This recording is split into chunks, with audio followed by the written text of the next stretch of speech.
Gold trusted gold buyers మీరు తాకట్టు పెట్టిన బంగారాన్ని విడిపించి ఈ రోజు ఉన్న మార్కెట్ ధరకు కొనబడను.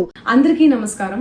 నిన్న ఏదైతే నా బర్త్డే పార్టీ జరిగిందో ఒక చిన్న ఇంట్లో పార్టీ లాగా ఒక ఫ్యామిలీ ఫంక్షన్ లాగా జరుపుకోవాలన్న ఒక ఉద్దేశంతో ఆ రిసార్ట్లో మా అమ్మా నాన్నల కోరిక మేరకు మా అమ్మా నాన్నలతో కలిసి మా ఫ్యామిలీ మెంబర్స్తో కలిసి నేను జరుపుకోవడం జరిగింది.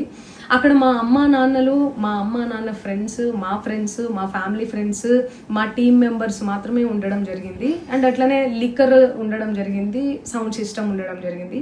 సో సౌండ్ సిస్టమ్కి లిక్కర్కి పర్మిషన్ తీసుకోవాలని చెప్పి నాకు అస్సలు అవగాహన లేదు, ఐడియా కూడా లేదు. అది అనుకోకుండా సడన్గా ప్లాన్ చేసుకొని వెళ్ళిపోవడం జరిగింది అక్కడ. సో అందుకు నాకు అవగాహన లేదు, లేకుంటే నేను డెఫినెట్లీ తీసుకునేదాన్ని. నాకు అసలు గైడెన్సీయే లేదు. ఎవరైనా గైడ్ చేసినా కూడా నేను పర్మిషన్ తీసుకునేదాన్ని, లేకపోతే నేను ఎందుకు ఇలా తెలిసి చెయ్యను కదా. సో ఇదంతా ఇలా తెలిసి అయితే నేను తప్పు చేయలేదు, తెలియకుండా ఇది జరిగిపోయింది.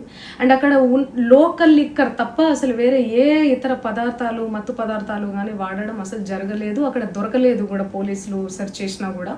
అండ్ అక్కడ ఎవరికైతే పాజిటివ్ వచ్చింది అని చెప్పి పోలీసులు చెప్తున్నారో ఆయన ఎక్కడో ఒక చోట తీసుకున్నాడు, ఎప్పుడో తీసుకున్నాడు అని చెప్పి తేలిందని చెప్పి పోలీసులే చెప్పారు. అండ్ అది ఇన్వెస్టిగేషన్ కూడా జరుగుతుంది.